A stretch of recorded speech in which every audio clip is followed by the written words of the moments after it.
নিজেদের উপর হামলার জবাব দিতে মাত্র একদিন সময় নিয়েছে ইয়েমেনের হুতি বাহিনী। 18টি ব্যালিস্টিক ও ক্রুজ মিসাইল এবং ড্রোন দিয়ে লোহিত সাগরের উত্তরে মার্কিন বিমানবাহী জাহাজ হ্যারি ট্রুম্যান ও এর সাথে থাকা যুদ্ধ জাহাজগুলোতে রবিবার তারা হামলা চালিয়েছে। হুতি সামরিক শাখার মুখপাত্র ব্রিগেডিয়ার জেনারেল ইয়াহিয়া সারি জানিয়েছেন, আমাদের এই হামলা হচ্ছে জবাব, আমার বাহিনীর হামলার শিকার হবে, এক্ষেত্রে কোনো ছাড় নয়। হুতি ও যুক্তরাষ্ট্র উভয় পক্ষই হামলা পাল্টা হামলা সম্পর্কে সতর্কতা জারি করেছে। ইসরায়েল হামাসের যুদ্ধবিরতিতে লোহিত সাগরে যুক্তরাষ্ট্র, যুক্তরাজ্য, ইসরায়েল ও তাদের মিত্রদের বাণিজ্যিক জাহাজগুলোতে হামলা স্থগিত করেছিল হুতি।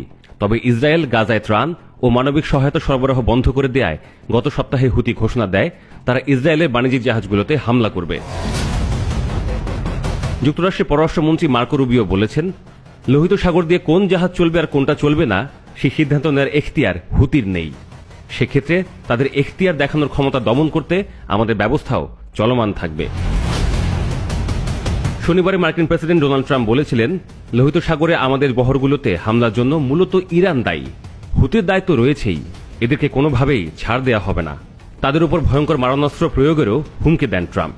এমন এক সময় এই হামলা শুরু হলো যখন নিষেধাজ্ঞা বাড়িয়ে তেহরানকে পারমাণবিক কর্মসূচি নিয়ে আলোচনায় বসতে বাধ্য করতে চেষ্টা করছে ওয়াশিংটন। রবিবার ইরানের আধা সামরিক বিপ্লবী গার্ডের প্রধান জেনারেল হোসেন সালামি বলেছেন, হুতি বাহিনী কোথায় কি করছে এর সঙ্গে ইরান কোনোভাবেই জড়িত না।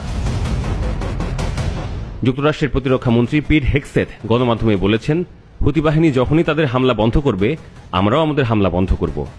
এই অভিযান শেষ হয়ে যাবে, কিন্তু তার আগ পর্যন্ত আমরা অভিযান চালাবই।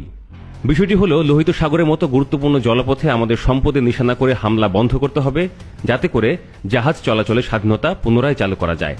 এটা যুক্তরাষ্ট্রের জাতীয় স্বার্থ। আর ইরান হুতিকে দীর্ঘদিন ধরে পৃষ্ঠপোষকতা দিচ্ছে, এটাও বন্ধ হওয়া দরকার। হুতি পরিচালিত স্বাস্থ্য মন্ত্রণালয় বলছে, শনিবারের মার্কিন বিমান হামলায় 5 নারী ও 2 শিশুসহ 53 জন নিহত ও 100 জনেরও বেশি মানুষ আহত হয়েছেন, যাদের মধ্যে বেশ কয়েকজনের অবস্থা আশঙ্কাজনক। গাজা যুদ্ধ শুরু হবার পরবর্তী সময় এটাই হুতি বাহিনীর ওপর সবচেয়ে বড় হামলা।